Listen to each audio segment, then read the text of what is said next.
Eh bien le bonjour mesdames, messieurs, j'espère que vous allez toutes et tous bien. On se retrouve pour une nouvelle vidéo. Ça faisait super longtemps que j'en avais pas fait et je suis donc super content de filmer cette vidéo. Ça va être un format vlog, je vais juste montrer un petit peu ce que je fais au jardin en ce moment. On est début mars, ça va être le moment de commencer un petit peu les semis, l'entretien, préparation du terrain, tout ça. Donc on va clairement faire plein de choses. Cette vidéo c'est clairement pas un tutoriel, c'est juste un petit peu pour te montrer ce que je fais, pour t'inspirer. T'es clairement pas en retard si t'as pas encore commencé tes semis. Pour ma part, je suis à 900 mètres d'altitude, ici au jardin, donc ça sert à rien de commencer trop tôt. C'est parti, on commence tout de suite cette petite vidéo. Bon, pour commencer, je vais te montrer un petit peu ce qu'on a au jardin en ce moment. Bah là, il n'y a pas grand chose comme tu peux le voir. On a quelques poireaux qui restent. Oh, bah tiens, magnifique, regarde.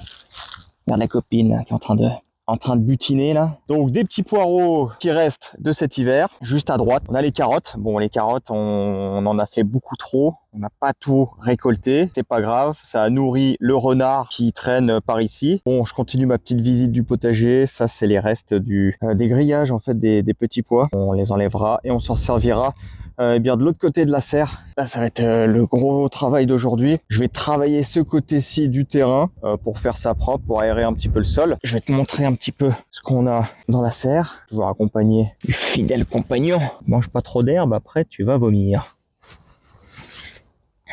Bon, hop, on rentre dans la serre. Aujourd'hui, il y a un peu de vent, donc faut faire attention. On plante les piquets pour éviter que la porte, elle s'envole chez le voisin. Et voici ce qu'on a dans la serre en ce moment. Donc on n'a pas grand chose à part une grosse forêt de mauvaises herbes.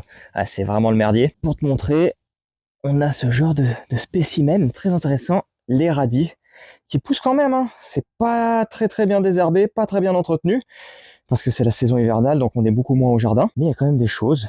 Et là, on a quoi? Les petits épinards, magnifiques. Moi, je vais pas récolter les feuilles maintenant, mais il faudra peut-être passer pour une récolte. De la belle feuille, on est content, des beaux plants qui se développent bien, avec peu d'entretien. Et ici, hop, sous le P17, donc ça, ah ouais, on voit la différence. Hein. Ouh là là là là là là. Alors là, c'est fantastique. Là, on est sur des côtes de bêtes qui sont 3 fois plus grosses que les épinards. Alors tu me diras, c'est pas la même plante, c'est normal, mais elles étaient beaucoup plus petites. Et depuis qu'on a mis le P17, waouh, ça s'est super bien développé. Ah, je suis vraiment content de vous partager ça. Donc ça résiste plutôt bien au froid. Et puis là, maintenant que dans la serre, il fait un peu chaud, il y a de la chaleur, un peu de soleil, et ben ça a poussé d'un coup. On va penser à les arroser. Ah, magnifique côte de bête, là, je suis très content. Et du coup, la deuxième grosse activité de la journée, ça va être bien le semis. On va commencer à faire des petits semis. Comme tu peux le voir, il y a beaucoup de graines. On a sélectionné quelques légumes qu'on allait semer aujourd'hui. Donc, on va partir sur du piment. Donc ça, c'est des graines qu'on avait récupérées. Du poivron, de la tomate et l'aubergine. C'est des cultures qui mettent un peu de temps avant de se développer. Petit foot pendant la pause. Pour les semis, au niveau du matériel qu'on utilise, eh bien, on a une brouette, des pots. En fait, les pots, ils serviront juste de terrine. Un seau, ça peut être intéressant. On fait une petite zone de travail dehors, en plein air, toujours, avec un cadre fantastique. Du terreau à semis, voilà, qui va être beaucoup plus léger.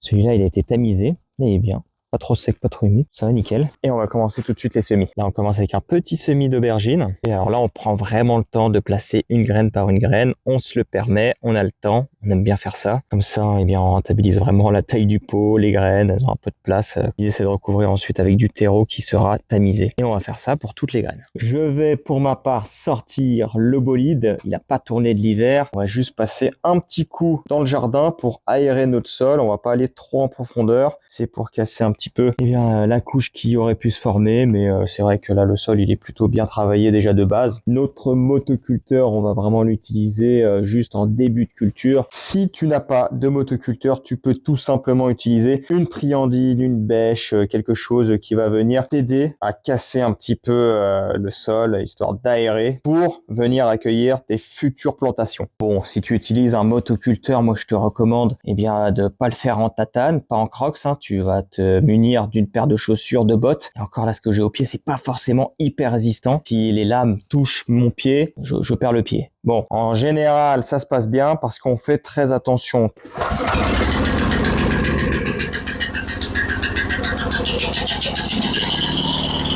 Ah, là, tourne bien. Je sais même pas si tu m'entends. Alors voilà, là j'ai sorti ma meilleure paire. Vraiment le casque anti-bruit, hyper important. J'ai pas envie de finir sourd à 35 ans. Comme tu peux l'entendre, ça fait un bordel pas possible ce machin-là. Faut être concentré quant à ça. T'es vraiment dans ta bulle, t'es focus sur ce que tu fais. Bon, j'ai juste coupé le moteur 2 minutes pour vous montrer un peu les manips. Et pas que pour vous montrer les manips, il faut toujours faire ça avec le moteur éteint, c'est très important. Dès que tu vas venir manipuler ici, c'est moteur coupé, hein. Il y a pas à réfléchir. Tu vas venir enlever ça, c'est la petite goupille. Hop, une main c'est un peu la merde, mais tu prends tes deux mains. Et moi j'enlève ça, voilà, c'est normal, tu perds pas la goupille. Et puis là, tu vas venir pouvoir passer le motoculteur tranquillement. On est parti, je vais mettre un tout petit peu de gaz. C'est parti pour foutre le bordel. Hop, les gaz. Hop, et ça tourne. Et on est prêt. Ok, là on peut se rapprocher si tu veux bien, juste pour leur montrer un peu. Voilà, là on a juste travaillé un petit peu la surface, les 10 premiers centimètres. Il n'y a pas besoin d'aller plus profond, la terre elle est nickel. Pas trop mouillée hein, d'ailleurs, hein. C'est bien, aujourd'hui c'est nickel. On va faire ça un peu partout. Cette zone, ça sera pour accueillir cette année les petits pois. D'ailleurs je peux enlever ça parce que... En fait, je gueule depuis tout à l'heure, pardon. On va se munir eh bien, d'un larron pour aplanir tout le champ de bataille, histoire que ça soit bien homogène. Donc voilà l'idée, en fait, par exemple, là, j'ai un petit peu marché dans la terre, et ben, on va venir casser cette couche de terre, et on vient égaliser gentiment.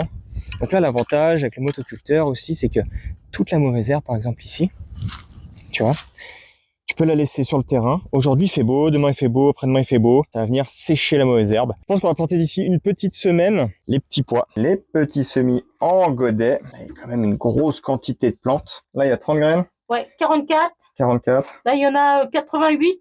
88. Et là, il doit y en avoir une trentaine aussi. Une trentaine, ok. Donc on a clairement dépassé les centaines de plantes. Donc comme quoi, on se rend pas bien compte. Il n'y a pas besoin de beaucoup de place pour le moment pour le semis. Après, ça prend de la place évidemment. Mais là, on va sélectionner les plus grosses plantules, ceux qui seront les plus prometteurs, les rempoter et suite à ça, les planter en pleine terre plus tard dans la saison. Alors maintenant que les semis ont été effectués, on va venir se munir d'un tamis qui se trouve par là-bas et tamiser le terreau par-dessus. Même si c'est déjà du terreau qui est très fin, on va vraiment le retamiser pour faire une fine pellicule. Comme ça, la plante elle aura plus de facilité bien, à lever la terre. Je me munis de mon tamis. Ensuite, dans le tamis, je vais mettre le terreau.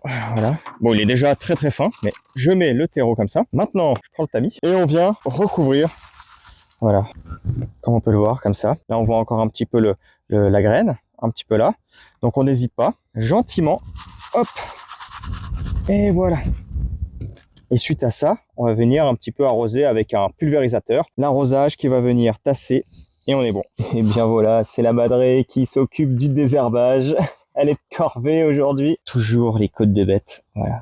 On va venir désherber tout ça. Alors on va pas trop s'embêter non plus, on désherbe vite fait parce que ça c'est une culture qui va être remplacée d'ici 1 mois et demi à peu près. Mais on dégrossit un peu le plus gros. Ce qui peut être intéressant, c'est quand même de prendre des étiquettes ou de les fabriquer. Voilà, tout simplement. Ça coûte que dalle. Ah, bah tiens, déjà, ça a déjà été utilisé, tu vois. Courgette ronde. Bref, c'est de la récup, mais ça va très bien. Je me suis fait 4 petites étiquettes. Pourquoi pas marquer la date, mais moi je vais te montrer un petit peu comment je m'organise pour la date, tu verras juste après. Bien voilà comment je m'organise pour la date, tout simplement.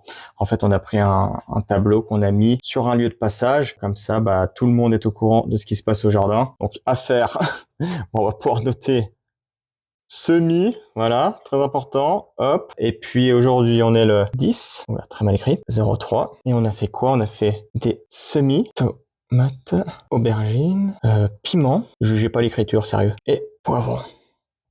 Voilà, donc on a la date, on a fait ça.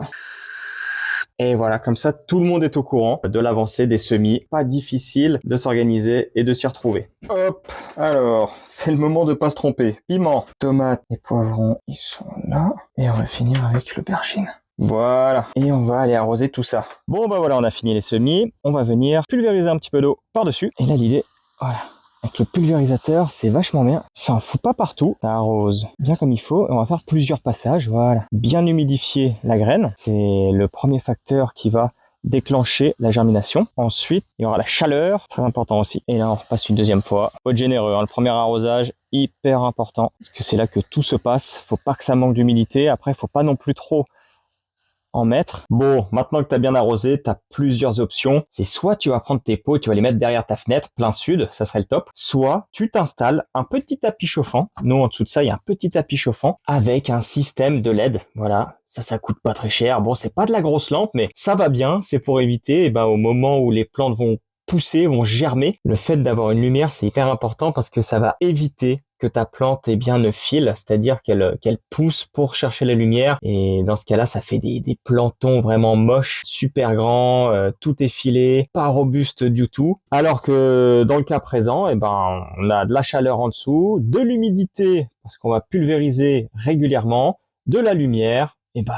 On est bien, on va essayer de stabiliser à 23 degrés. On n'aura plus qu'à être patient avant la levée des graines. Et là, je te dévoile l'ingrédient mystère, c'est le P17, comme d'habitude. Ce P17, il va venir recouvrir les plantes. Alors là, j'ai vraiment fait passer en dessous de la caisse. Pareil au niveau des 4 côtés. Et l'idée, c'est de créer une sorte de mini-serre là-dedans. Même si ça, c'est pas un plastique, mais ça va créer une ambiance là-dessous. Déjà, tu gagnes en température, tu gardes l'humidité. Donc, c'est vraiment propice à la germination. En théorie, si tu reproduis ce schéma pour tes semis, tu n'auras vraiment aucun souci à te faire. Ça va prendre. Il faudra juste être patient et surveiller l'arrosage. Ça va être la fin de cette petite vidéo, de ce petit vlog potager. Voilà, on est mars 2025. On a fait quoi aujourd'hui? On a principalement fait des semis et préparation de notre sol. Je te filmerai. Putain, m'a foutu le bordel. C'est pas possible, ce chien. C'est pas possible de foutre le bordel. On va voir rien si j'y suis. J'étais donc en train de te dire qu'il y aura sûrement de prochaines vidéos dans ce style-là, sous format vlog. Si vous appréciez le contenu, n'hésitez pas à le dire en commentaire, à mettre un petit like, à vous abonner. Et moi, je te dis à la prochaine dans une nouvelle vidéo. Ciao l'équipe.